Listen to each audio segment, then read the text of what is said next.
We have Ken. There we go. Myself, Okay. Sean, RJ, Dusty, Sims, Let's, Noble, Jeff Farner, Tim Mercado, Trevor, and yourself, of course. Well, I saw plenty of names, but I didn't hear a peep. Some of the names have been changed to protect the innocent. All right. Okay. Are you guys looking at a beautiful field of green? Yes. Hauntingly All right. beautiful. Okay. The fields are alive.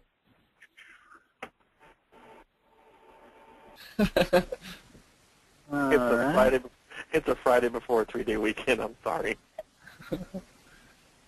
Most of the guys probably wouldn't get that song reference. Really? Come on, everybody knows that. Really?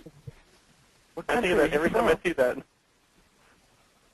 I think it's the hill from the Wizard of Oz. Was that Smoke on the Water? Dusty.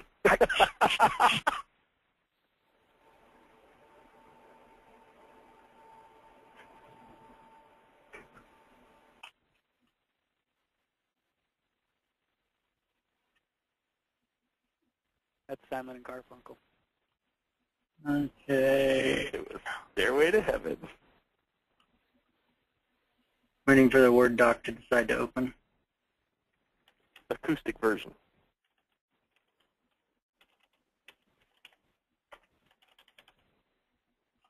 There we go.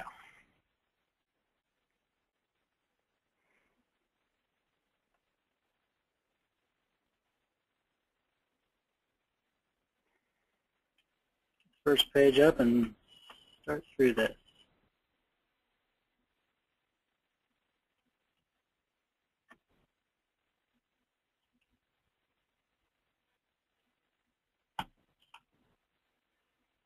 Okay. All right, are we ready to go and start recording? You are actually being recorded right now. Okay. All right. Well, then no pressure. We'll give you something to do to trim all this part off. Oh, I don't think so. All right. Licensing. So actually, let's start with the prerequisite information. Just pull that up and run through real quick. Tab go.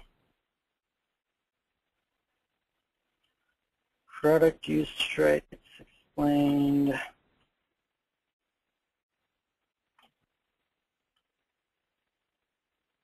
Page 3 through 6.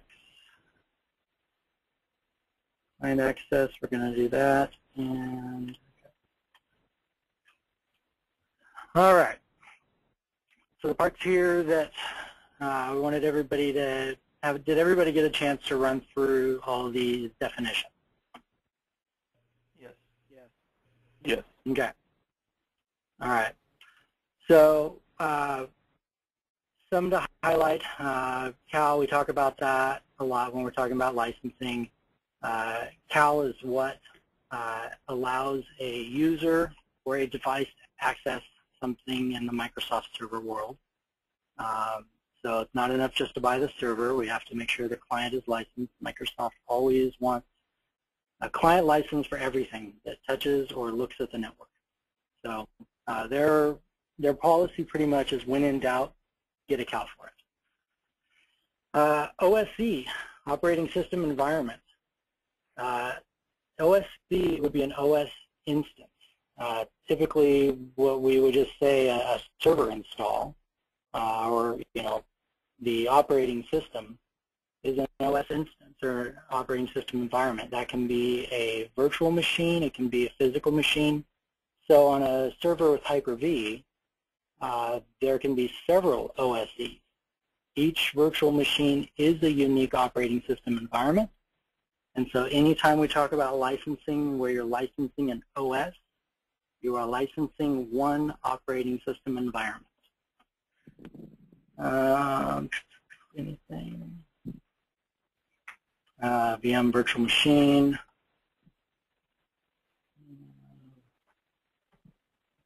Software assurance and volume licensing, that was talked about. a couple weeks ago by Andy. And we're going to talk some also about product use rights. That there's actually documentation from Microsoft that covers what exactly you're allowed to do with a product and what you're not. And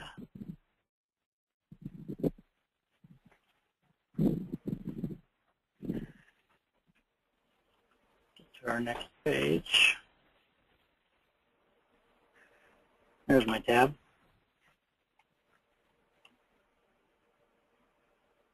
Okay, second part of the overview.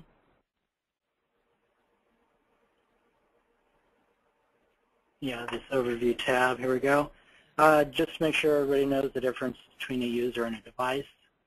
User would be each user in Active Directory. Typically that's going to be an employee. There are exceptions for, and we'll cover this more, there are exceptions for administrative users because Microsoft does allow a certain amount of access without a client license when you're doing it for administrative purposes. But for any user that is actually accessing shared files or using any other kinds of services like that, that's a user in terms of counting them. Device cals, where you license a device, you can have any number of users use that device, but you have to have one for every device that will access. So that works well in a small environment that, or any environment that has a fixed amount of machines and maybe lots of users. Shift users is the example that they normally give. External connectors we're really not going to go through. That's just a type of licensing when you're getting licensing for users that are not part of your domain. There's no user account for them, but not all products have external connector licenses, but that is another type of license. And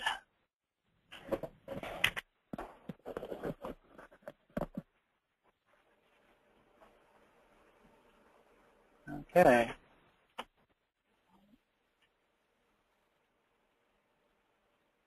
Full page, yes. Okay. FTP, that is, actually, there it is, full package product. And there it is also. Retail. Anytime you see FTP and licensing, that's talking about a product that you can go to the store and buy. You can go online and buy. Full package product or retail products do not require that you have another OS or another product. So you're buying the Office suite as a retail product. You don't have to have an upgrade. OEM licenses have to be distributed with hardware, and volume licensing, we're going to talk more about that. So, transferring operating system licenses is when you actually sell it to someone else. So you need to know whether or not you have a right to do that, but that's something that comes up a lot. Reassigning is when a machine is replaced. That can be even a motherboard replacement, a motherboard upgrade. That is considered to be a new device by Microsoft. And so if you have a home computer that you've built and you have an OEM license, or a Dell sells a server with an OEM license, it is tied to that hardware. And they say the hardware is what is uniquely making that machine that machine. So you are allowed to add RAM, you're allowed to change disks, you're allowed to make other changes, but the motherboard is kind of the key component that they say it has to be replaced with the same model to be considered valid. If you're swapping it for a new motherboard that allows a higher class of processor, they say that's a new computer, even if it's the same case and everything else. Volume licensing is not available as a full product when you're talking about Workstation OS licensing. So you cannot get Windows 7 just as a regular machine through volume licensing. Microsoft requires that it be an upgrade. So that's why basically every PC that's sold has to have a license with it, has to have an OEM software license. And then you can switch over to volume licensing on top of that. Any questions so far on just basic terminology? And The OEM stands for Original Equipment Manufacturer? that is correct. I did not know that. Dave just told me that. That should, there it is. That is defined on this page. Yeah. Volume activation. Is this where I want to get into this?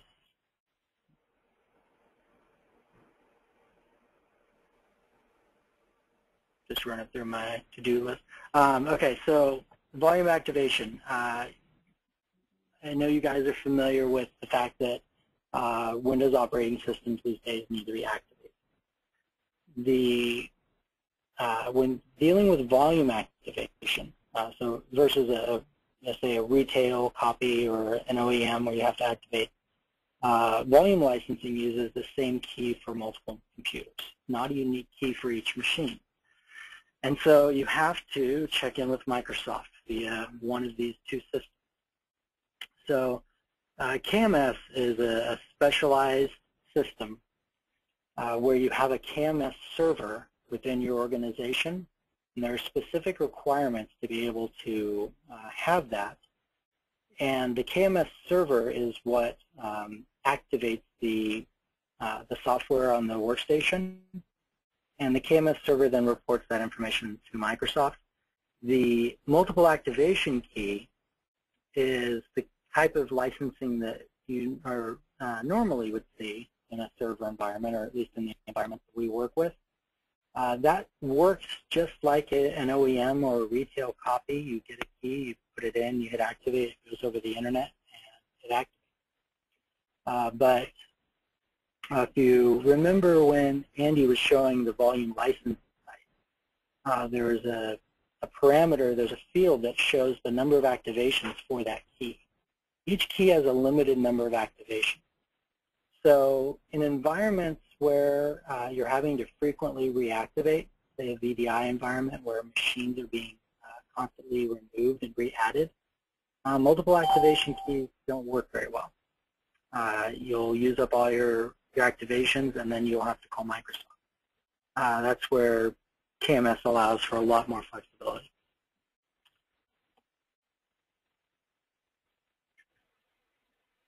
Okay. All right, and then there's a bunch of frequently asked questions. These are all good scenarios that I want to talk about. So, volume licensing, if it does not have an operating system, this is what I was talking about. You have to get it via OEM, or you have to do the full package product. The full package product for Windows 7 Professional is crazy expensive, like $400 or $450 or something. It's much more expensive than going through OEM. And so the most cost-effective way to get licensing on a computer is to get the licensing at the time of purchase. When you home build a system, you have to either get your own OEM copy or you pay the full price. Those are the only options you have.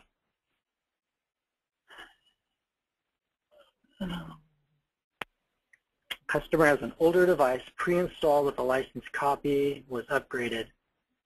Can they remove the new version and transfer? So, as I mentioned, volume licensing is an upgrade license only. It is the only volume license that is actually tied to the device where it's assigned. Other volume licensing for Windows Server, SQL, allow you to remove it and install it on another system. but when you use volume licensing for a desktop operating system as an upgrade license, you are tying it to that device. So even though it's a volume license on top, you cannot separate those. This is sort of the same question. If a person wants to buy new hardware and they want to go without an operating system because they already own the volume licensing, they have a key, they have media, can they do that? No, they can't.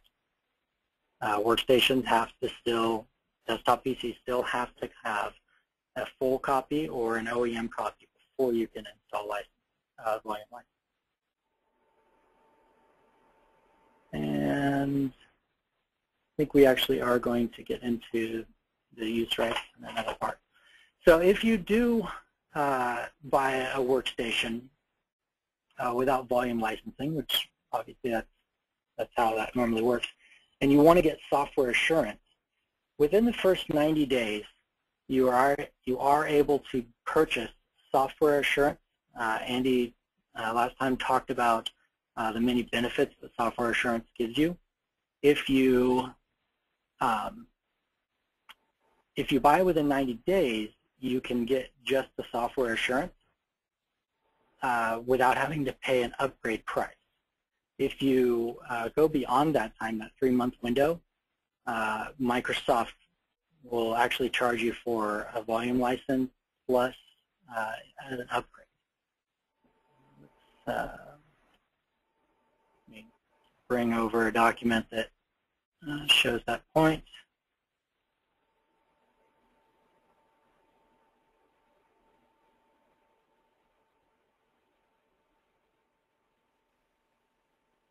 There's the page I'm looking for.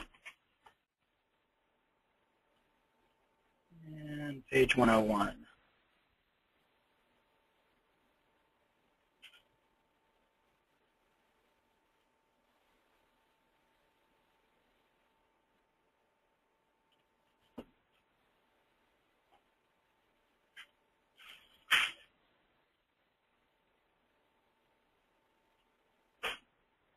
There it is. Okay.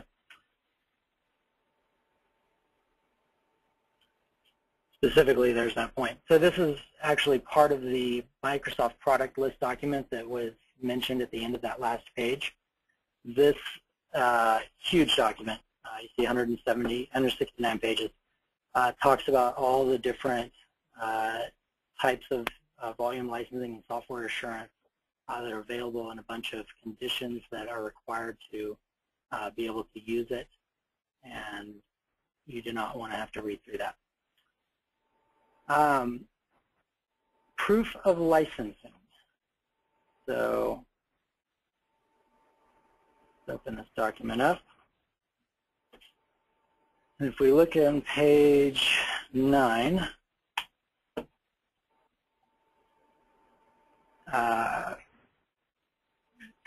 if you go to, let me get this URL.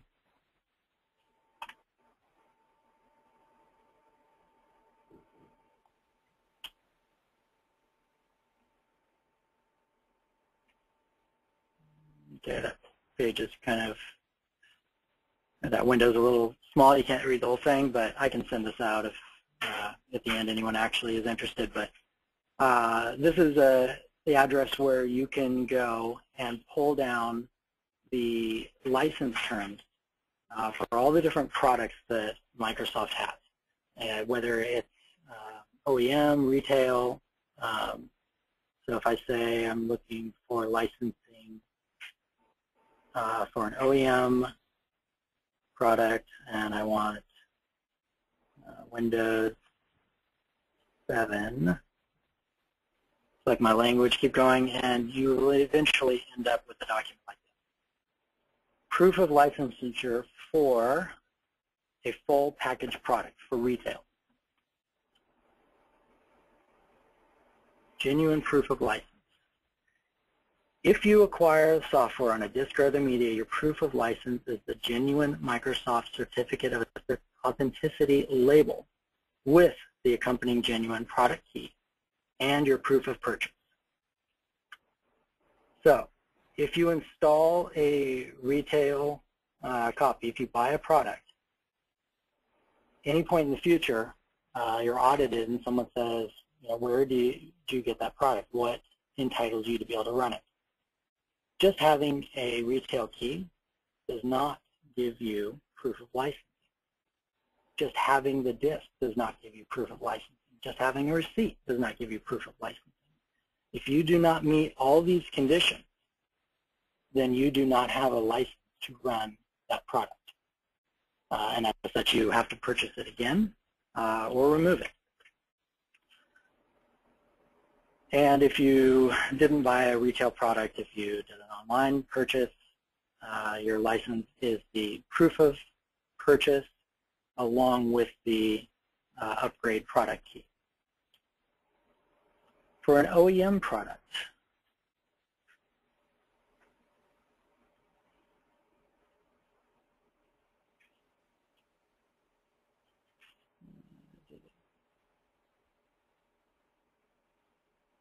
my mouse click didn't take. Here we go. OEM product is similar. So your proof of license is the genuine certificate of authenticity label, which, according to Microsoft's requirements, that must be affixed to the computer when you buy it. If you just get the certificate of authenticity label by itself, that is not valid. And if you just have the original media or you just have a key, again, that is not valid. You have to have the label. You have to have a genuine copy of the software. So if you have those two things together, then you're able to license it. If you, in OEM, usually you don't lose the software without losing the whole machine. But on retail, that is more of an issue.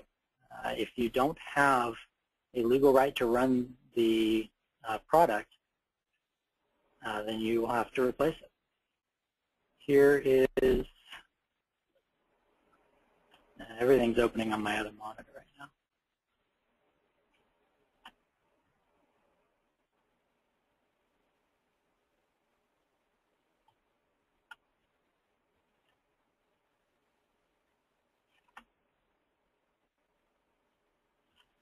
This is what a certificate of authenticity looks like.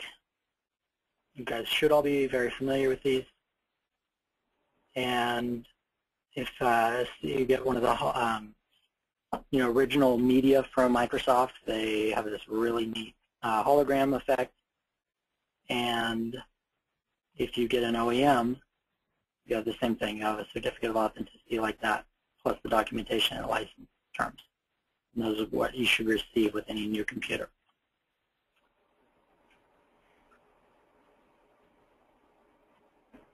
All right, so we already talked about the fact that OEM is tied to the hardware. If you upgrade the motherboard, it makes a new device, makes the license invalid. FTP is a retail product. What constitutes your proof of licensure for a full package product? Anyone? The certificate, COA. For a retail product, the COA? COA, product key, proof of purchase? Yes. It's not just the COA. For a retail product, you have to have the key, the COA, and the proof of purchase. So, if a client has OEM licensing and they want to upgrade their server, can we buy a new server without an operating system and transfer their licensing over? No. Not if it's OEM. All right. A client has purchased a server and they have bought the full retail version for Windows Server. They fortunately, they're backing up off-site. They have a fire, destroys their building, takes everything out. But they have off-site backups. do they need to repurchase their server licensing since they have a full copy of the system? Not if they can prove that it's not installed anywhere else. If they have a copy of the operating system and we put it on a new server, this is a retail copy, is that enough for them to be able to run it? They would need the key and proof of purchase. Oh, I guess the COA would have burned up, so no. Right. So that is something that their insurance would have to cover. Just as the hardware was destroyed, they need new hardware. Their proof of purchase, their right to run that software is gone in the fire as well, and that would have to be repurchased. So the bottom line, whenever you're looking at replacing a system on desktops, this isn't generally an issue because usually people get a new operating system every time. But on a server, when a server is getting replaced and people want to transfer the licensing, bottom line is they have to be able to prove that they have it to license it. Just the fact that it's running does not give them the right. And so if they were audited or if we sell the product and say that this is going to work for them, we're putting them in a bad spot. So we have to make sure that our clients abide by that license.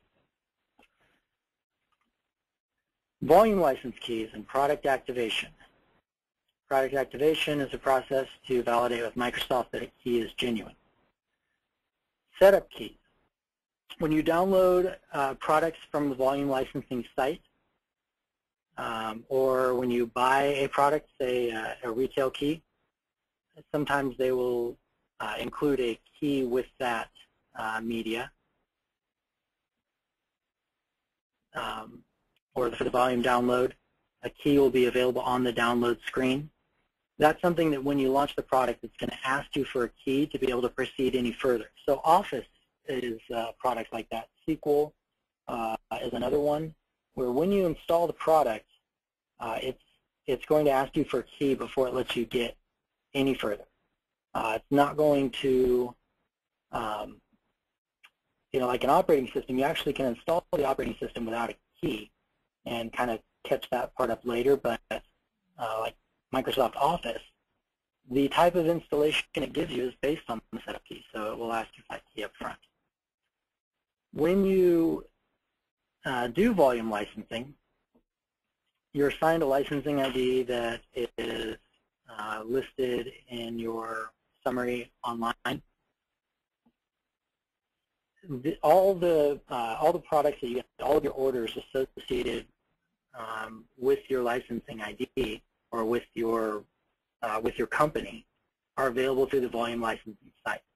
This is a very good thing when it comes to disaster recovery, because even if you lose your documents, you can call Microsoft or you can contact them and have them provide a list of all the authorizations that you have for your company.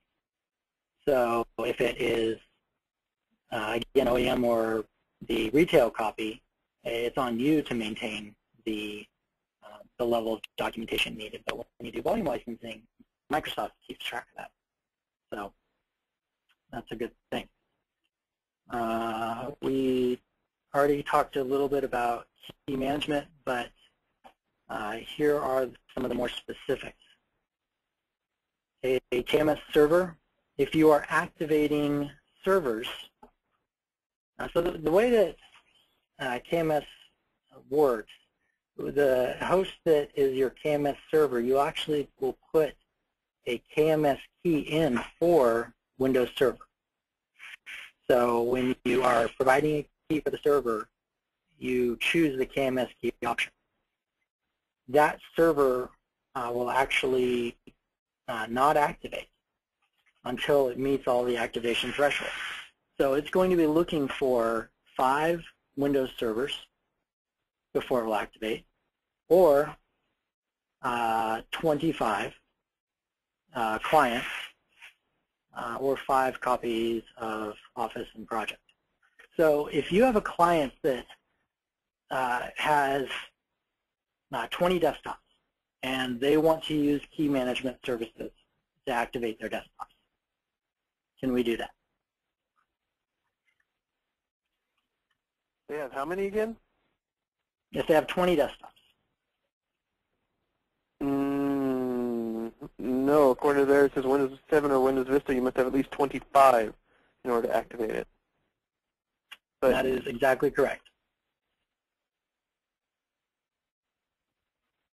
see, I was paying attention. Multiple activation keys is a single key that can be used multiple times. Are there usage limits? Yes, there are. There, depending on the type of agreement. So if you, and in general, they do it in bands. I think that there's a. Actually, this question talks about this. Here we go. For open license, we look at the number of licenses they have, give them more than what we expect they would need. So if they purchase between 1 and 25 licenses, they will probably get 50 activations on their multiple access. For enterprise agreements, school agreements, and SPLA, the number of activations can be much higher, so they'll give a number of activations based on that level. I know that one of our SPLA agreements will allow like 5,000 activations for the operating, for a client operating system. It is, designed so that as you're using that key, you should never run into the activation limit. If you do, you have to contact Microsoft. But they try to give you plenty of headroom, so you're not going to have a problem.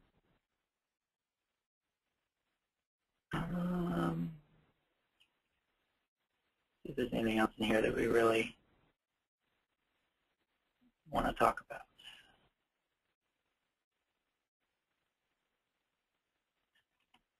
There is more detail available for KMS, but I don't think that we need to go through that. Has anybody not done a phone activation with Microsoft? I have done many. They're lots of fun. Yes, but has anybody not done one?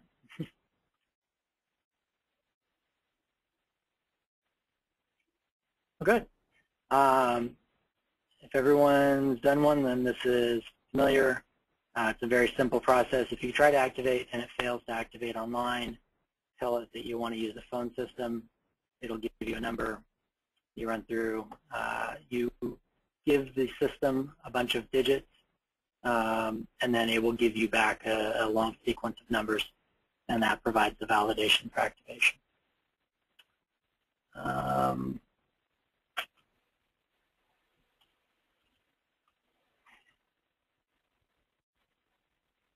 Let's see, this is just the activate on the internet.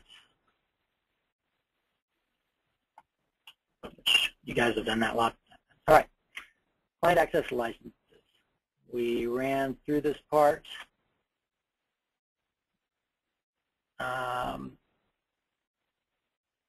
This talks about what products require client access licenses. So workstations don't require client access licenses. And what I mean by that is Windows 7, you don't have to get Windows 7 client access licenses to use Windows 7.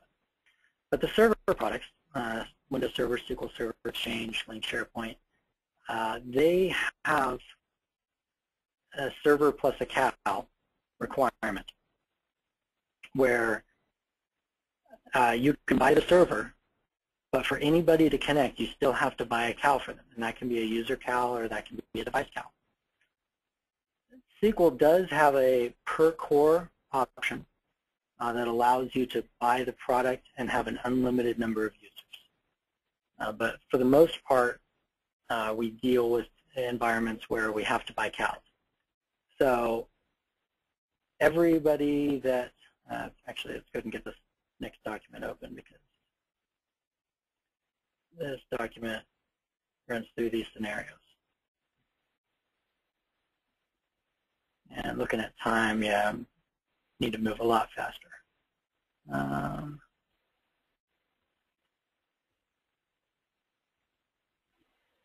Back to our product use rights. Okay. The keys that I want to run through very quickly here are all these blue bubbles.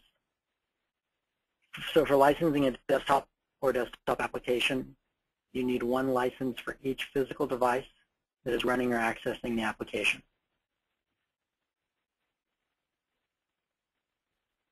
Are not required for any application, any virtual machines running on the licensed physical device. I don't think that we, so that would apply if you have Office on your workstation and you use XP mode or Microsoft Virtual PC, or you have a virtual image running on that machine. Because that device is licensed to use Office, you still can run Office inside that virtual instance. But that is for where it's being accessed. So you have to be accessing it locally. That's not a loophole to be able to get to the product remotely. This is the same thing, one license for each device that you're accessing on.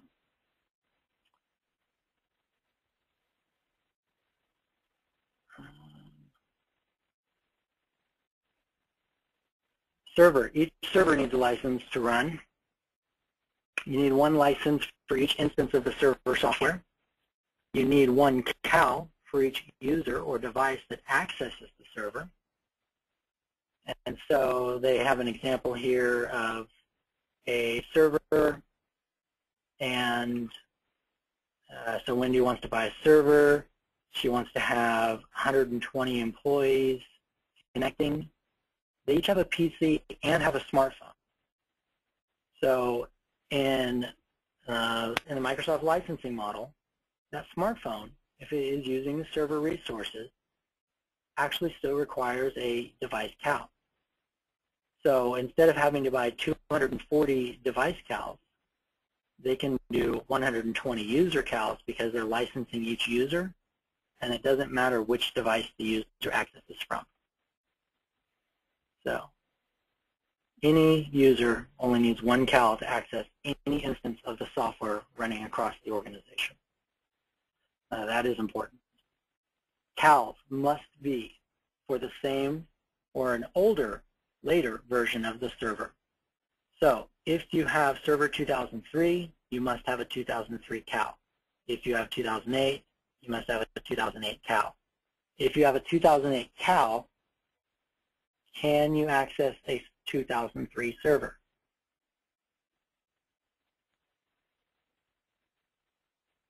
Jeff.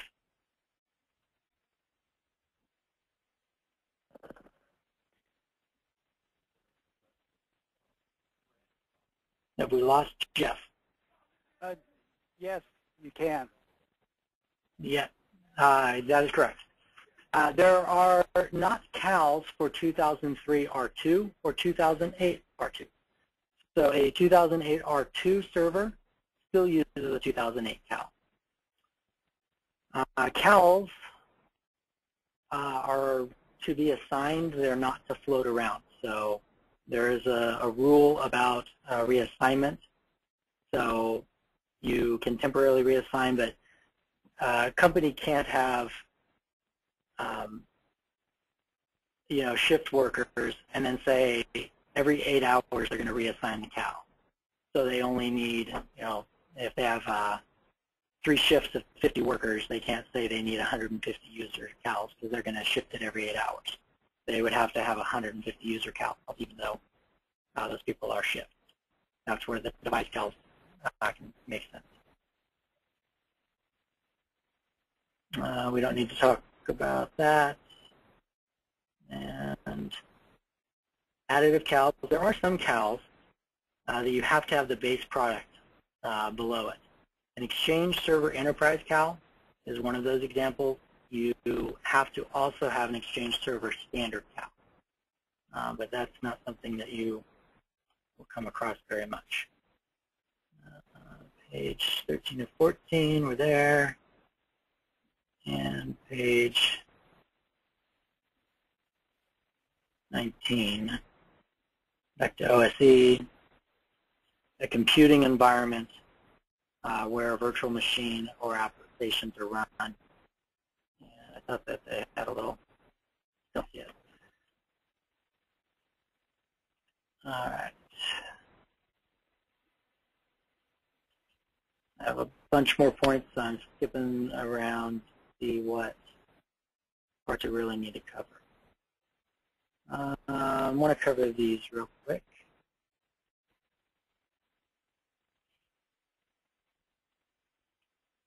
Multiplexing here's an example. Multiplexing is a term where you have some kind of a device that is pooling queries. So you can have a user and a device that are connecting through a single machine that is accessing a SQL server or a Windows server, some type of a server that requires CALs for each authenticated user. Microsoft doesn't care that you're pooling. Every user that connects, they still require a CAL. I like this example. If you get a report out of SQL and you forward the email, the user you forward to does not need a CAL. If you do a hard copy printout, they do not need a CAL. But if they are using electronic means to actually directly access reports or services off of a server, they are required to have a CAL.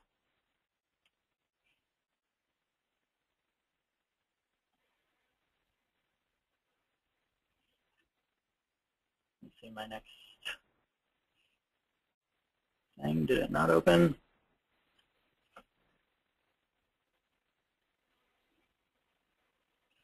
Here we go. Multi-user scenario.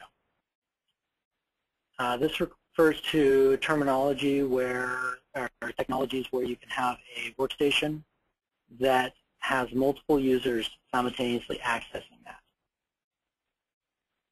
There are no licensing terms that allow you to do this. Each host computer or access device, so each of these devices, must have a license for Windows. So if each of these machines, user 2, 3, 4, 5, 6, 7, if they're all licensed for Windows 7, then you can access a shared instance of Windows 7. But you cannot buy one copy of Windows 7 and then have multiple people connecting to it. So key point there is CALs are required for each authorized end user. Sorry, what was that?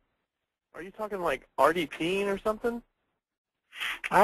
There are different technologies. RDP is one. End computing is another one that is out there. A lot of companies have these little devices that connect over a network or over USB that give you a monitor, keyboard, and mouse, and they always talk about how they can, run 5 users off of one workstation. What they always like to skip over is you still have to buy a copy of the OS for every user. Well, does this mean that we need to start worrying about this with I would assume no, but do we need to start worrying about this with LogMeIn now that we use that to remotely connect to computers that are Windows 7? Because if we had a Macintosh computer and we were connecting to Windows 7, we don't have a Windows license for the Macintosh, but we're using LogMeIn. Well, there's 2 factors there. We are actually sharing a screen. So when you log me in, you are not given your own unique desktop. If you had your own desktop, your own environment, then that would be more of an issue because you would, in effect, be making that into 2 computers and going around Microsoft. Microsoft's requirement that you pay them for everything. If you terminal services, want to talk about this also because remote desktop licensing, remote desktop services is what the new name for terminal services is something that we do run into. You can license them per device or per user. And we talked about what happens when you do it per device. every device that accesses has to be authorized. Normally, you want to go per user, unless you have a very static environment where you're not changing machines around. You do not need a CAL to access a server for administrative purposes. But any other simultaneous use of a server requires these RDS CALs. And there are no RDS CALs available for Windows 7. That's why you have to have the operating system licensing. The key takeaway is for most types of remote access, you need an RDS license. Desktop applications are assigned to the device, so each device must be licensed with a compatible version and licensing type. Only volume licensing allows network use. OEM and retail cannot be used on an RDS server in device. So this brief here talks about application software. This is a factor for companies that want to run a remote desktop, an RDS server. They want to buy a copy of Office and they want to license it. They want to have it so that their users can connect and use the Office application. Every machine, every device that that person is connecting from has to be licensed with a compatible license.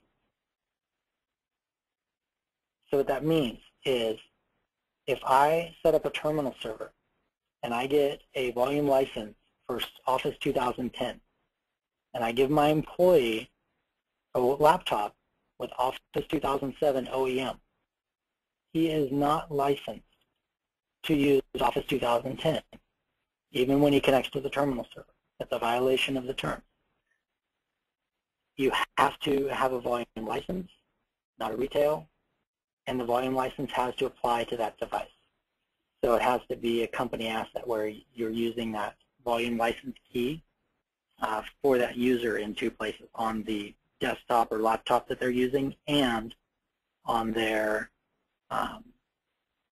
and on the server.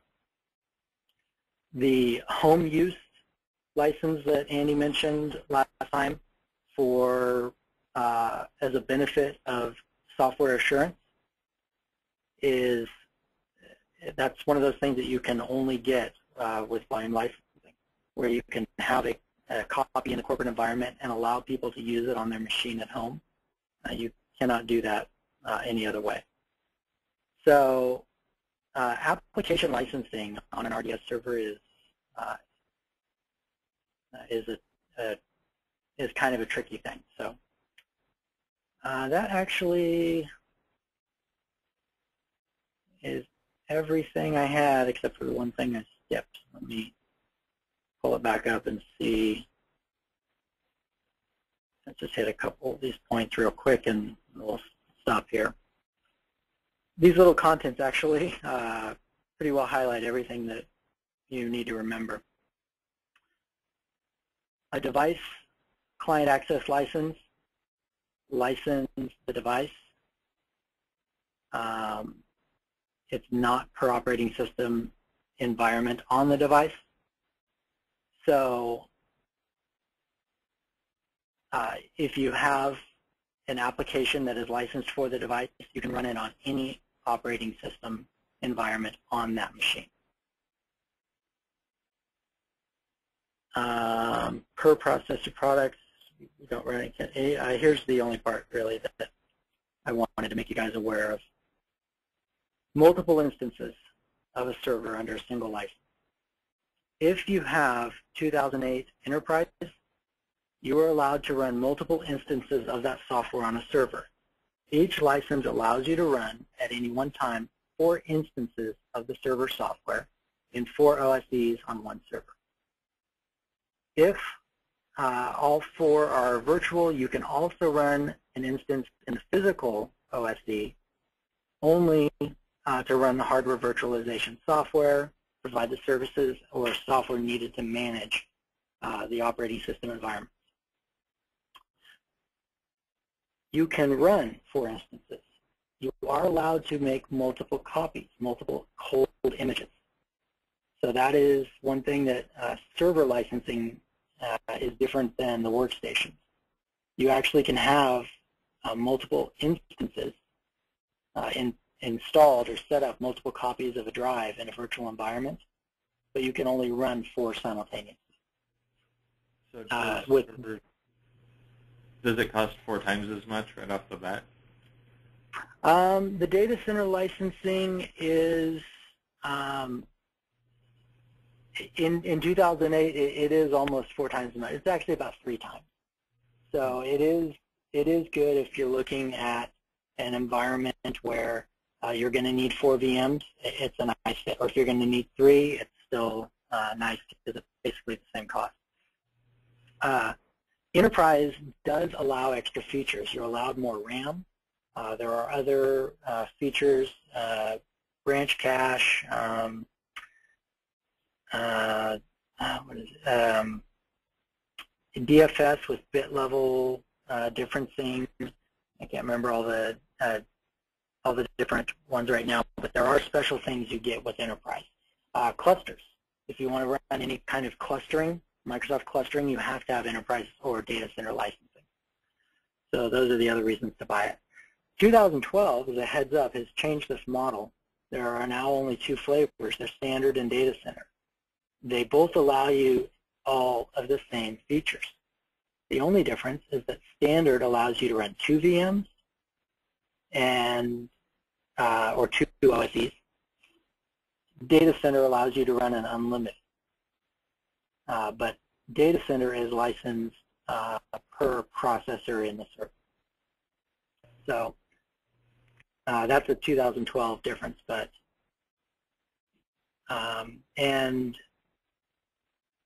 there are downgrade rights. I see it mentioned here. It's a good reminder. Even retail copies, I believe, have downgrade rights. But for sure, the volume license ones do. So if you're licensed for 2008 R2, you can run a 2003 server using that same license. And so for the volume licensing, Microsoft actually will give you 2003 media and 2003 keys. On the retail one, it's weird. They say you're licensed, but they say you have to supply the media and the key. So I guess that would be applicable in the instance of you have a retail copy. You actually, that's a perfect example. In the scenario where there was a fire and everything was burned, but we recovered the server, you would have to rebuy the retail licensing. If the version that you need is an older version, you can buy a newer version and you are still covered to run the older one.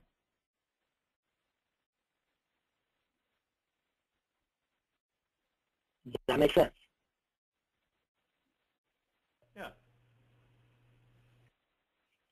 So that's what's called a downgrade right. On a lot of products, anytime you buy the newer product, you are licensed to run older versions of that product. But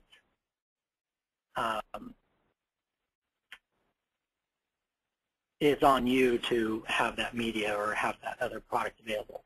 Microsoft doesn't, give you all the keys and licensing for the old one. They just say you're legally covered to use it.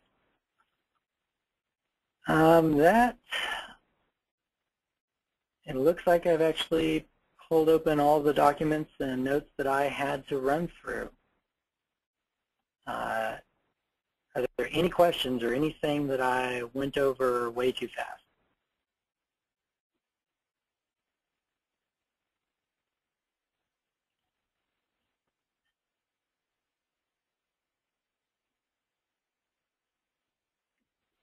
All right, let me, before I break you guys off to run the test, go through your test and get on with your day. This one. Let's see. Thank you, Darren. You did a really, really great job. Yeah. Well, I was just I was looking at the test to see if there's anything on there that I did not cover before I turn everyone loose to do the test, and they go, "Hey, he didn't talk about this." Actually, it looks like everything on the test was covered. So I expect 100% from everybody. So any questions?